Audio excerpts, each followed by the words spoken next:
قال الله تعالى: هل ينظرون إلا أن يأتيهم الله في ظلل من الغمام والملائكة وقضي الأمر. وقوله: هل ينظرون إلا أن تأتيهم الملائكة أو يأتي ربك أو يأتي بعض آيات ربك يوم يأتي بعض آيات ربك. وقوله: كلا إذا دكت الأرض دكا دكا وجاء ربك والملك صفا صفا. وقوله: ويوم تشقق السماء بالغمام ونزل الملائكة تنزيلا. سبحان اللہ، بارک اللہ فیک. وقولہ تعالی، یہاں بھی جو آیات کریمہ آپ نے سماعت فرمائی ہیں، ان میں اللہ تعالیٰ کی کچھ صفات فعلیہ کا ذکر. صفات فعلیہ، اللہ تعالیٰ کے وہ افعال جو اللہ مستقل انجام نہیں دیتا، جب اس کی مرضی ہو، مشیت ہو، جب چاہے وہ فعل فرماتا ہے اور انجام دیتا ہے. یہ صفات فعلیہ.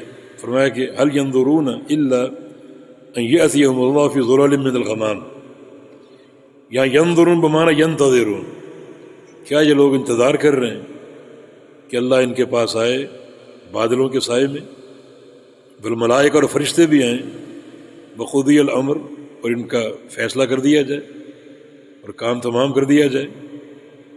یہاں اللہ تعالیٰ کی صفت مجیء، آنا، اللہ تعالیٰ کا آنا مذکور ہے. ان یأتیہم اللہ، اللہ آئے ان کے پاس بادلوں کے سائے میں. یہ جو بادل ہے جس کے سائے کا ذکر ہے، یہ نور کا بادل، جس کی جو ہے وہ دہشت سے آسمان پھٹ جائے گی. یہ قیامت کا وقوع ہے. یہ کیا لوگ کس چیز کے منتظر ہیں کہ اللہ آئے ان کے پاس؟ تو یہاں اللہ تعالیٰ کے آنے کا بھی ذکر ہے، فرشتوں کے آنے کا بھی ذکر ہے. فرشتے مخلوق ہیں، تو یہ آنا خالق کی طرف منسوب ہے اور مخلوق کی طرف بھی. لیکن خالق کا آنا کیسا ہے؟ جیسا خالق کے لائق ہے، اس کے شان شان. اور مخلوق کیسے آئے گی؟ یہ آتی ہے جیسے مخلوق کے شان شان. تشبیہ نہیں ہے. جو لوگ آنے کا، صفت مجیء کا انکار کرتے ہیں اور تعویل کرتے ہیں کہ اللہ کے آنے کا معنی اللہ کے امر کا آنا، اللہ تعالیٰ کے فیصلے کا آنا، یہ صفت کا انکار. اللہ تعالیٰ کے آنے کا ذکر ہے، امر کے آنے کا ذکر نہیں ہے. آپ امر کے آنے کا ذکر کر کے اصل صفت کا انکار کر رہے ہیں. صفت کا انکار ہے تو اس کا آنا حق ہے. کیسے؟ جیسے اس کی ذات اور شان کے لائق ہے. کیا اس کا آنا مخلوقات جیسا ہے؟ نہیں. کیوں؟ لیس کمثلہ شیء. اور یہ قاعدہ اپنے ذہن میں رکھیں، جو ایک محور ہے اسماء و صفات کے عقیدے کا. آگے هل ينظرون الا ان تأتيهم الملائکۃ او یأتی ربک او یأتی بعض آیات ربک. اب یہاں بھی دیکھیں یہ کس چیز کا انتظار کر رہے ہیں؟ کہ ان کے پاس فرشتے آئیں، او یأتی ربک، یا تیرا رب آئے، او یأتی بعض آیات ربک، یا تیرے رب کی نشانیاں آئیں.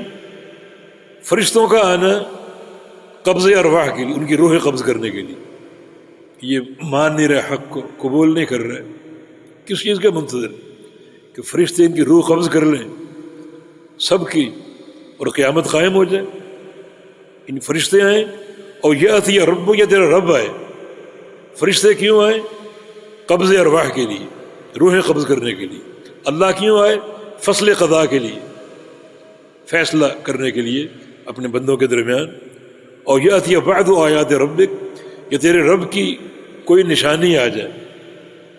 اس نشانی سے مراد سورج کا مغرب سے طلوع ہونا، طلوع الشمس بمغربہا، جو قیامت کے وقوع کی آخری نشانی. کس چیز کا منتظر ہے؟ کہ یہ نشانی آ جائے، اور سورج مغرب سے طلوع ہو جائے، اور قیامت قائم ہو جائے، اور اللہ آ جائے حساب و کتاب کے لیے. اس چیز کا منتظر ہے. یہاں بھی اللہ رب العزت کی صفت اتیان، صفت مجیء، اللہ کا آنا مذکور ہے. ہمارا اس پر ایمان ہے. اللہ کیسے آتا ہے؟ جیسے اس کے شان شان. بقولہ کلا اذا دکت الارض دکا دکا وجاء ربک والملک صفا صفا، کہ جب یہ زمین برابر کر دی جائے گی، برابر کرنے سے مراد اس پر جو کچھ پہاڑ، عمارتیں، گھر، درخت، کھیت، باغات، جو کچھ ہیں ان سب کو فنا کر کے زمین کو برابر کر دیا جائے گا، کوٹ کوٹ کے برابر کر دیا جائے گا، اور پھر آئے گا تیرا رب، یہ آنا، اللہ کا آنا، والملک، اور فرشتے آئیں گے صفاً صفا، صفوں میں، اللہ تعالیٰ آئے گا، یہ اللہ تعالیٰ کے آنے کا ذکر، اور ملائکہ کا آنا قطاروں میں، صفوں میں۔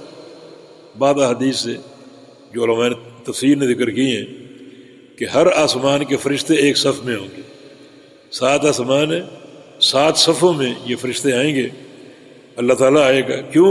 فصل قضاء کے لیے، تو اللہ تعالیٰ کا آنا مذکور ہے۔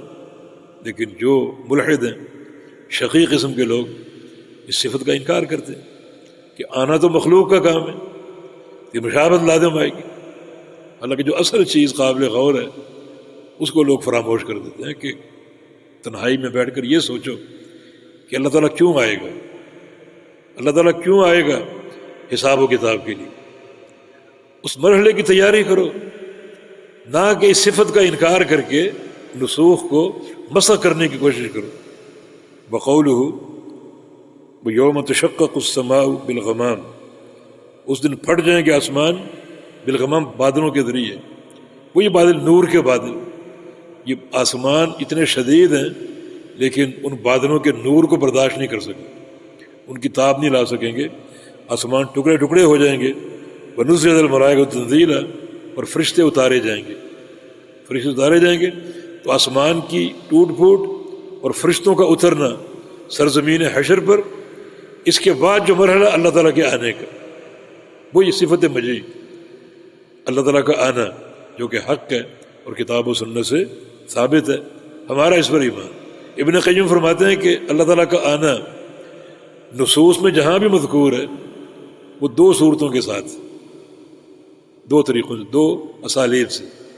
ایک ہے مطلقاً آنے کا ذکر، جیسے وجاء ربک کا، مطلقاً کوئی قید نہیں ہے، اور ایک ہے مقید آنے کا ذکر، جیسے کہ حدیث میں حتی جاء اللہ بالرحمہ، کہ اللہ رحمت، اللہ تعالیٰ آیا رحمت کے ساتھ، تو یہاں مقید ہے، یہاں رحمت کو اتارنا مقصود ہے، اور جہاں جیسے جاء ربو کا مقید نہیں ہے، تیرا رب آیا، تو وہ اللہ تعالیٰ کا حقیقی آنا ہے، اور اگر مقید ہے تو جس چیز سے مقید ہے اسے بھیجنا مقصود ہے، اسے بھیجنا مقصود ہے، جیسے وقد جئناہم بکتاب، قرآن پاک میں وقد جئناہم بکتاب، جئنا ہم آئے ان کے پاس کتاب کے ساتھ، یہاں کیا ہے؟ اللہ تعالیٰ کا کتاب بھیجنا مقصود ہے، تو جہاں آنا مقید ہے تو جس چیز سے مقید ہوگا اسے بھیجنا مقصود ہے، اور جہاں قید نہیں ہے وہ اللہ تعالیٰ کا اپنا آنا جو ہے وہ مذکور ہے اور مراد ہے۔